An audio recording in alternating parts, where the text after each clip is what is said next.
precisamos de Ti. Assim cantamos. Precisamos da orientação da Tua palavra. Não podemos viver sem a Tua orientação. Porque a Tua palavra nos conforta, nos anima, mas ela também nos corrige e mostra os caminhos por onde devemos andar. Por isso nós te pedimos, fala conosco neste momento. Abre, Senhor, mentes e corações. Ajuda por Teu Espírito, Senhor, para que entendamos Tua palavra. Que essa palavra fortaleça a nossa fé e que dela possamos ser praticantes e testemunhas em nossa vida. Derrama o Teu Espírito sobre nós agora, Senhor, e conduze tanto o ouvir quanto o proclamar do Teu Evangelho.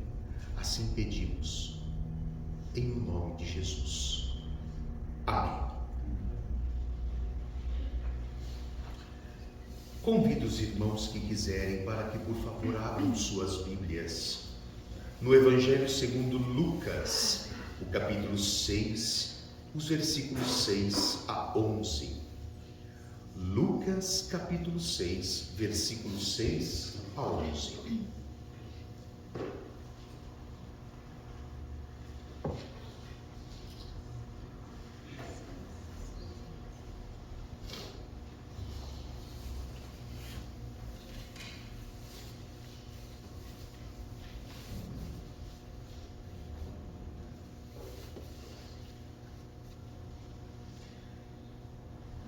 Está escrito assim, queridos: sucedeu que em outro sábado entrou ele na sinagoga e ensinava.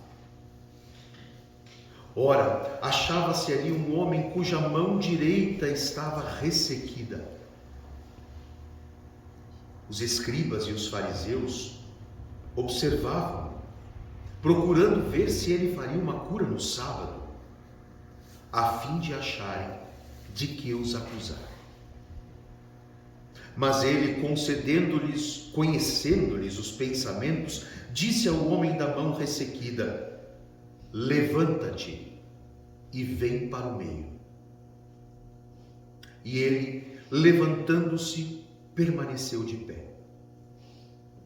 Então disse Jesus a eles: que vos parece? É lícito no sábado fazer o bem ou o mal? Salvar a vida ou deixá-la perecer? E fitando os olhos ao redor, disse ao homem: estende a mão. Ele assim o fez, e a mão lhe foi restaurada.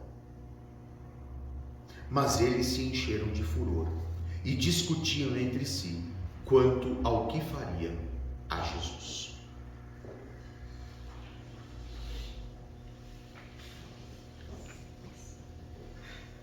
Estimada Igreja de Jesus, um homem com a mão direita ressequida, ou em algumas outras versões, mirrada, aparece lá.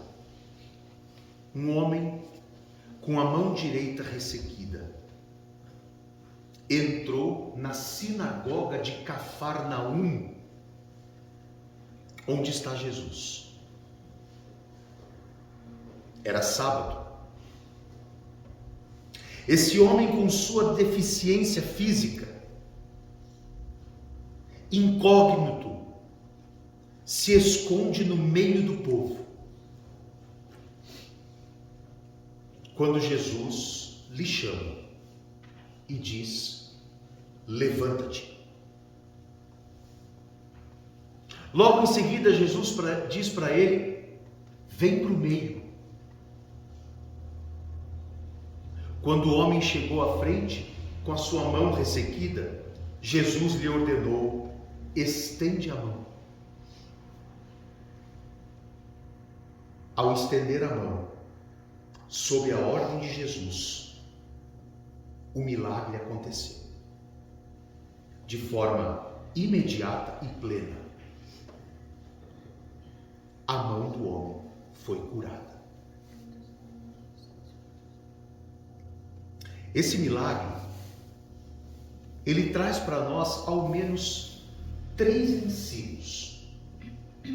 E esses 3 ensinos, eu quero dirigir especialmente a você, que eventualmente também precisa de um milagre. Aliás, eu chamei essa prédica de Senhor, eu preciso de um milagre.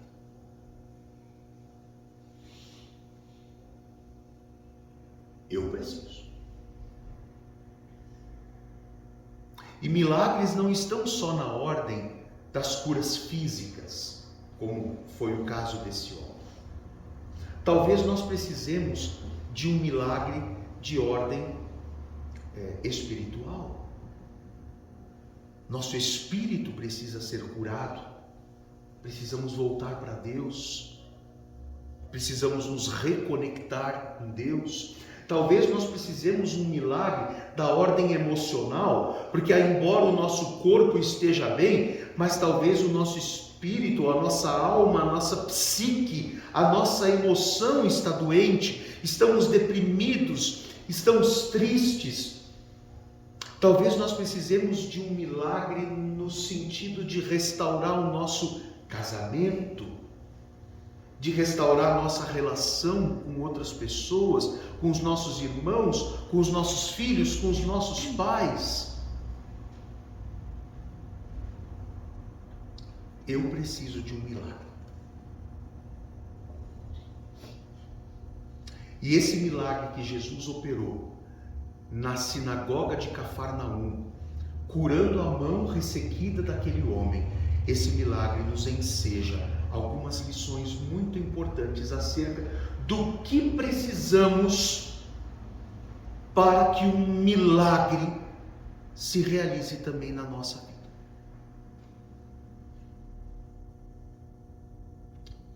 Em primeiro lugar, para experimentarmos um milagre, precisamos parar de nos esconder. Ouça bem isso. Aquele homem da mão ressequida precisava se levantar no meio da multidão para todos verem que ele tinha uma mão mirrada, uma deformidade física. Jesus disse: levanta-te.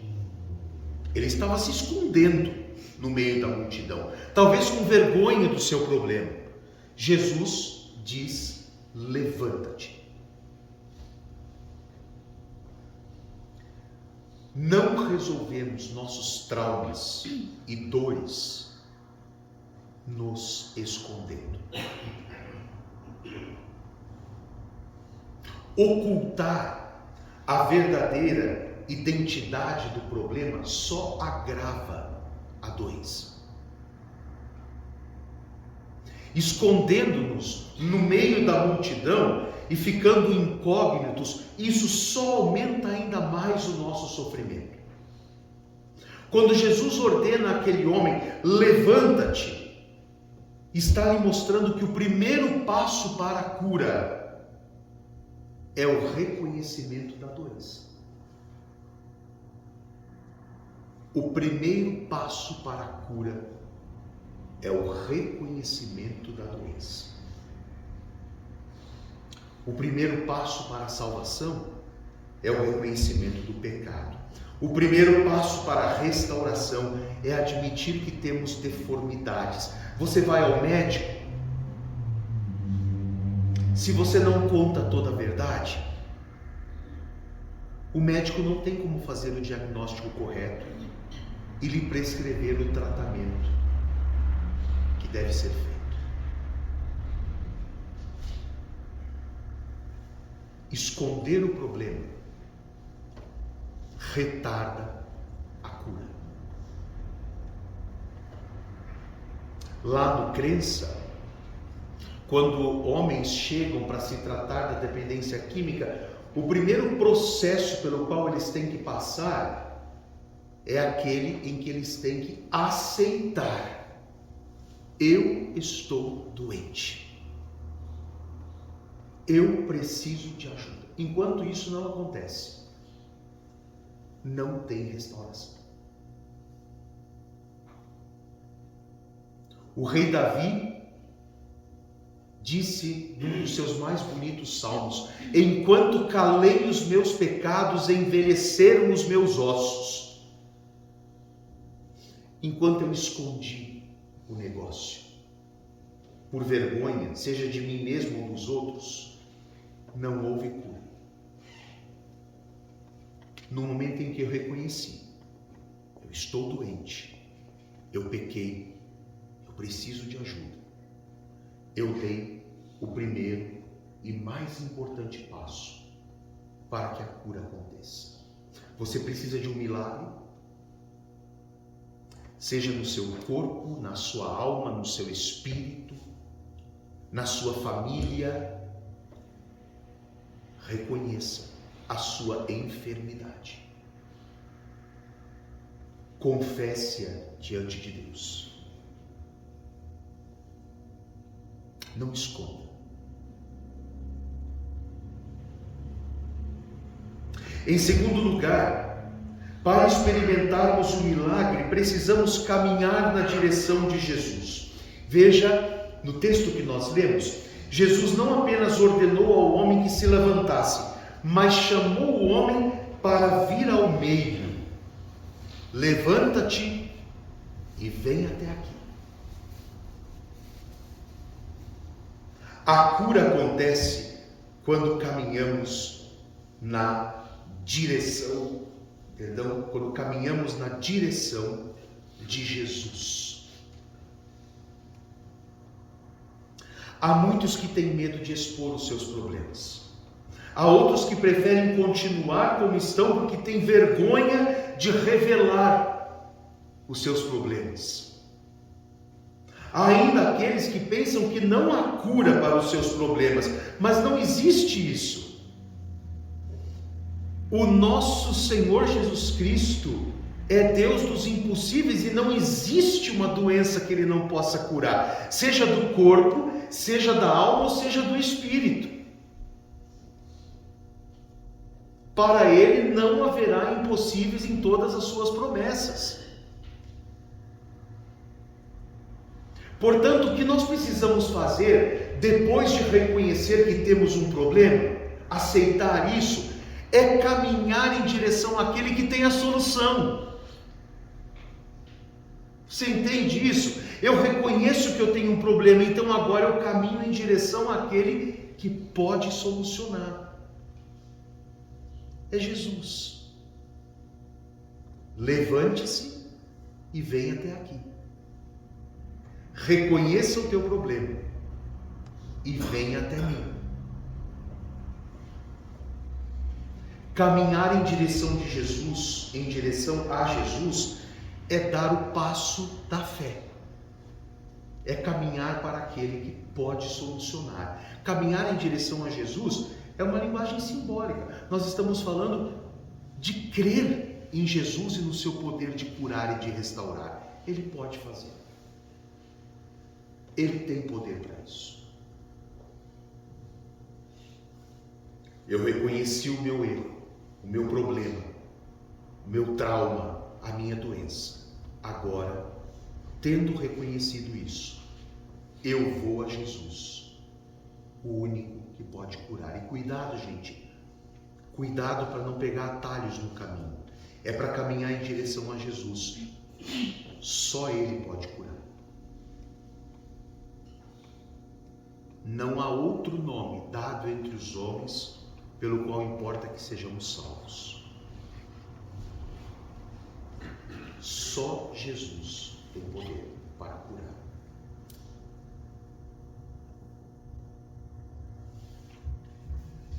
Em terceiro lugar, para experimentarmos o milagre, precisamos obedecer à ordem de Jesus.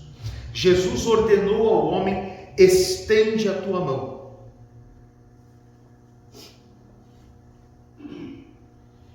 Primeiro, levante-se, reconheça que tem um problema, admita que tem um problema. Segundo, venha até mim, porque eu, Jesus, tenho a solução. Terceiro, faz o que eu mando, estenda a tua mão. Aquilo que o homem queria, a cura, mas não podia fazer, agora, sob a ordem de Jesus, aconteceu. Sua mão foi curada. O mesmo Jesus que dá a ordem, também dá o poder para que a ordem se cumpra. Em Jerusalém, Jesus ordenou ao paralítico no tanque de Betesda, acamado há 38 anos, que ele se levantasse. Ele se levantou. Ele foi curado. Em Betânia, Jesus chegou na porta do túmulo de Lázaro, que já estava sepultado há 4 dias, e ordenou: Lázaro, vem para fora. E Lázaro ressuscitou. Ordem de Jesus e realidade são a mesma coisa. Ele pode tudo o que ele quer. Para Jesus não há doença incurável, vida irrecuperável ou problema insolúvel. Eu vou repetir esse negócio. Isso devia ficar gravado no nosso coração. Para Jesus não há doença incurável. Para Jesus não há vida irrecuperável. Para Jesus não há problema insolúvel.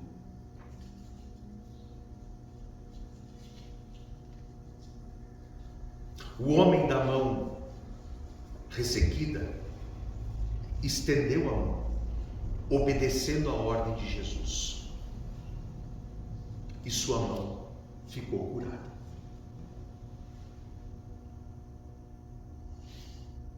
Igreja, Jesus é o mesmo, ontem, hoje e sempre. O milagre que ele operou naquela sinagoga, num sábado em Cafarnaum, ele pode operar agora.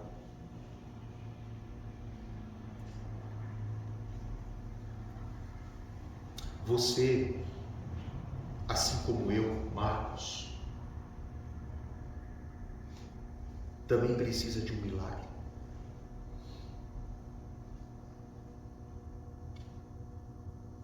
De novo, eu não estou falando só do corpo. Talvez o teu corpo esteja saudável, mas talvez você precise de um milagre para restaurar as tuas emoções e devolver a alegria para o teu coração. Talvez você precise de um milagre espiritual, porque você está longe de Deus, você tem que se reaproximar de Deus, você precisa dessa reconexão com Deus. Talvez você precise de um milagre lá no seio da sua família, porque é lá que a coisa não está boa. Os relacionamentos estão quebrados, partidos, feridos. Ali é preciso haver restauração. Eu não sei onde você precisa de um milagre e de repente você nem precisa. Eu preciso.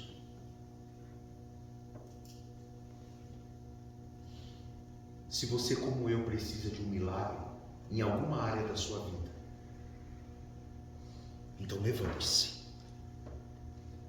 Reconheça: eu preciso de ajuda.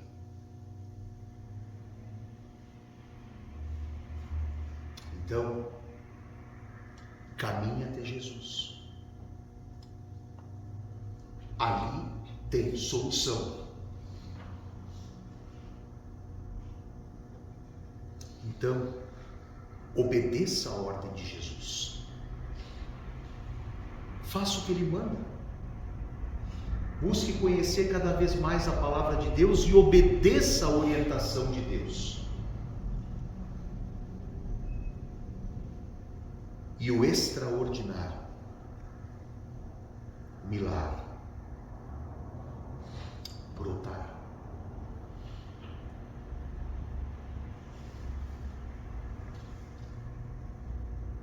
Eu já vi o Senhor operar maravilhas na vida de muitas pessoas, inclusive na minha. Por isso eu sei que Ele pode fazer isso aqui.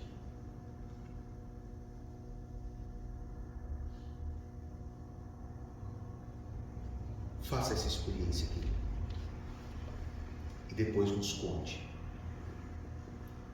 se grandes maravilhas o Senhor não. Se grandes maravilhas o Senhor tiver feito na sua vida. E que a paz de Deus, que supera todo o nosso entendimento, venha guardar as nossas mentes e os nossos corações em Jesus Cristo. Amém. Em resposta à palavra do Senhor, irmãos queridos, vamos nos levantar para a proclamação da fé cristã. Creio em Deus Pai Todo-Poderoso, Criador do céu e da terra, e em Jesus Cristo, seu Filho unigênito, nosso Senhor, o qual foi concebido pelo Espírito Santo, nasceu da Virgem Maria, padeceu sob o poder de Pôncio Pilatos, foi crucificado, morto e sepultado, desceu ao mundo dos mortos, ressuscitou no terceiro dia, subiu ao céu e está sentado à direita de Deus Pai Todo-Poderoso, de onde virá para julgar os vivos e os mortos. Creio no Espírito Santo, na Santa Igreja Cristã, a comunhão dos santos, na remissão dos pecados, na ressurreição do corpo e na vida eterna. Amém. Sente-se, por favor.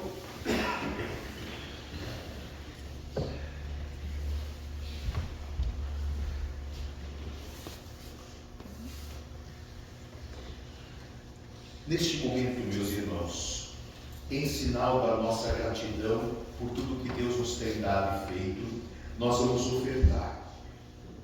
As ofertas deste culto são destinadas pelo Conselho Sinodal para produção e divulgação de materiais para o discipulado. Produção e divulgação de materiais para o discipulado. Rogamos que Deus abençoe a dádiva dos doadores, também quem não puder contribuir. Os recepcionistas, durante o hino, vão passar as sacolas recolhendo, mas quem preferir fazer a sua oferta de modo eletrônico, vai fazer isso pelos QR Codes, que estão nos umbrais das janelas, em cima dos gasofilácios e nas mesas na saída do templo. Você pode fazer isso tanto agora, durante o hino, ou então depois na saída do templo. Deus abençoe a todos que puderem contribuir. Enquanto isso, queridos, vamos cantar com alegria o hino de número 321. 321.